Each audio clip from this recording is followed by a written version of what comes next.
Nah, baik. Kali ini sama masih dengan materi tentang bahasa proposal penelitian dan bahasa proposal kegiatan. Ini merupakan materi pada modul 5 di mata kuliah Kepribadian Bahasa Indonesia. Kali ini Ferelda akan menyampaikan hasil pembahasannya dan pemahamannya tentang materi ini. Sekalian barangkali Ferelda akan memberikan contoh ya, Ana ya? Ya? Iya, Mem. Oke, good. Ferelda, disilakan, sayang. Salam Merdeka Literasi. Perkenalkan, nama saya Ferelda Pasriani dari Prodi Matematika akan membahas mengenai bahasa proposal penelitian dan proposal kegiatan dari modul 5.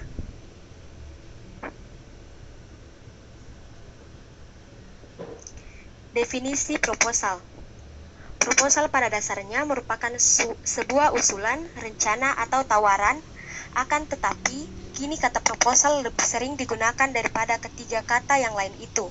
Makna itu juga digunakan dalam bahasa Indonesia. Kamus Besar Bahasa Indonesia atau KBBI memberikan makna proposal sebagai rencana yang dituangkan dalam bentuk rancangan kerja. Bahasa proposal banyak diwarnai oleh penggunaan modalitas akan. Kata yang setaraf dengan akan adalah ingin, tetapi kedua kata itu mengandung perbedaan. Kata akan berorientasi kepada hal yang dituturkan, sedangkan kata ingin berorientasi kepada diri penutur. Bahasa proposal mengandung makna keakanan.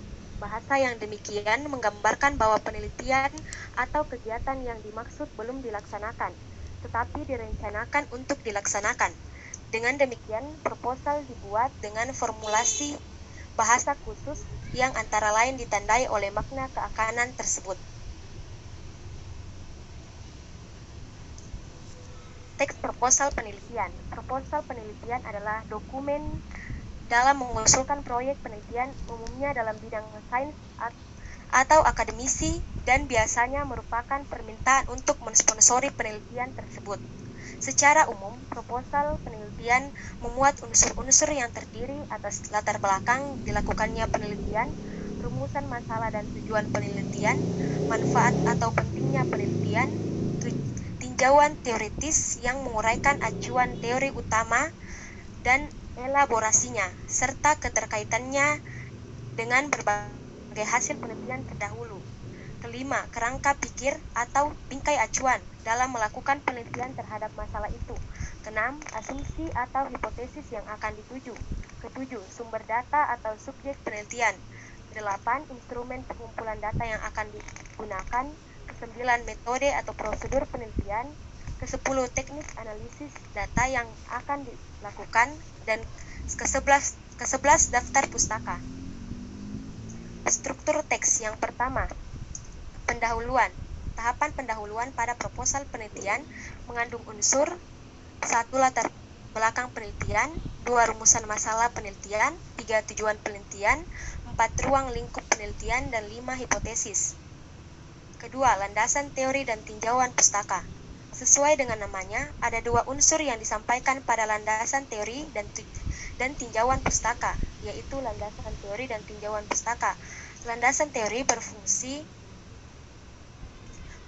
untuk menyajikan ulasan teoritis dengan memformulasikan sintesis teori yang akan digunakan sebagai dasar pemecahan masalah yang diteliti. Di pihak lain, tinjauan pustaka berfungsi untuk menyajikan ulasan penelitian-penelitian yang telah dilakukan sebelumnya, yang kemudian dibandingkan dengan penelitian yang akan dilakukan. Ketiga, metodologi penelitian. Tahapan metodologi penelitian menyajikan pendekatan, metode, dan teknik penelitian yang akan diterapkan, termasuk langkah-langkah yang akan ditempuh.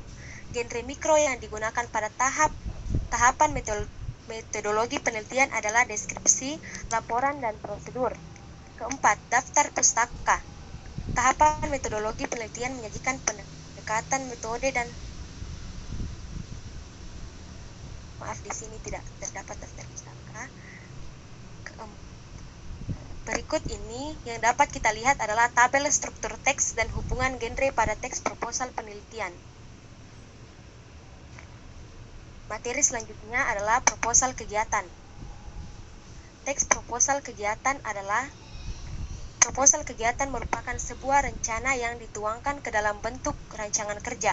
Proposal ini dibuat sebelum suatu kegiatan dilaksanakan untuk mendapatkan izin atau juga mencari sponsor acara.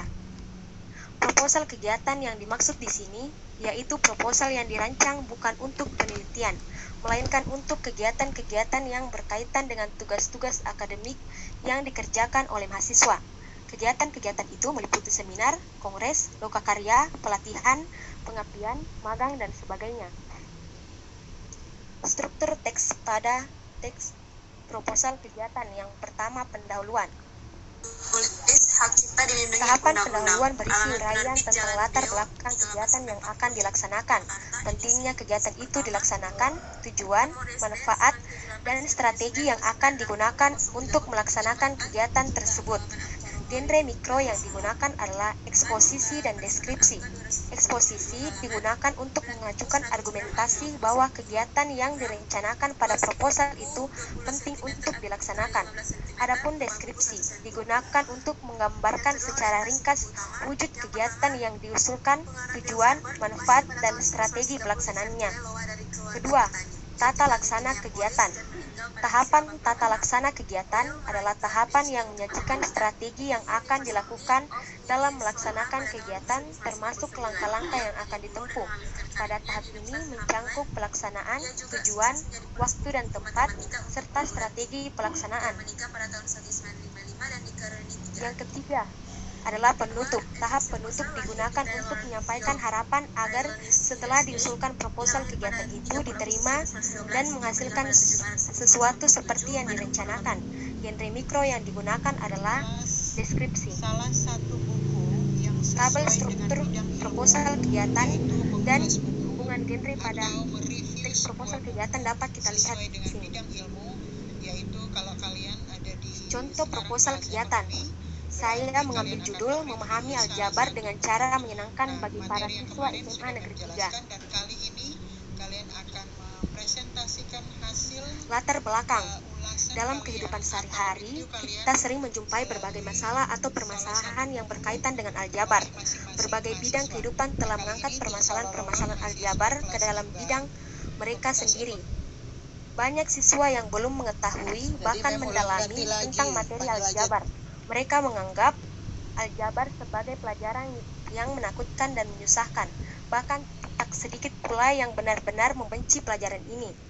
Aljabar merupakan salah satu materi. Bab 2, landasan teori dan tinjauan pustaka. Memahami pembelajaran aljabar dengan model pembelajaran yang lebih menyenangkan. Yang pertama, pahami apa itu variabel, koefisien, dan konstanta. Variabel adalah X dan Y dan persamaan C. Variabelnya adalah XY, X dan Y. Koefisien adalah bilangan yang ada di depan variabel. Maka dari ketiga persamaan di atas dapat diketahui bahwa koefisien X pada persamaan A adalah 2. Konstanta adalah bilangan pengganti dari variabel yang akan membuat kalimat terbuka bernilai benar atau salah. Kedua, teliti terhadap tanda operasional matematika. Salah satu kesalahan dalam mengerjakan aljabar adalah tidak teliti terhadap tanda operasional matematika. Pada umumnya, siswa akan menganggap semua koefisien dan konstanta adalah bilangan positif. Namun tidak semuanya bilangan positif, bisa saja bernilai negatif.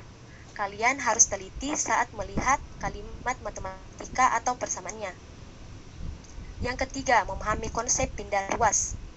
Konsep ini maksudnya adalah bilangan, variabel, atau konstanta pindah ke ruas lainnya, melewati tanda sama dengan bisa pindah ke ruas kanan maupun ke ruas kiri. Yang keempat adalah ketelitian dalam menghitung. Tentu saja diperlukan saat mengerjakan soal aljabar. Agar lebih teliti dalam menghitung, perhatikan dengan seksama kalimat matematika atau persamaan yang sedang kalian kerjakan. Bab ketiga, metodologi penelitian. Metode penelitian. Metode yang digunakan peneliti adalah kualitatif yang berguna untuk memahami keseluruhan permasalahan yang dihadapi oleh para siswa dalam mempelajari dan memahami aljabar. Jenis peneliti. Jenis peneliti menggunakan penelitian deskriptif yang lebih mengutamakan penjelasan kata-kata dan gambar. Penelitian deskriptif berguna untuk menganalisis data seakurat mungkin yang mendekati kondisi aslinya. Ketiga, metode pengumpulan data.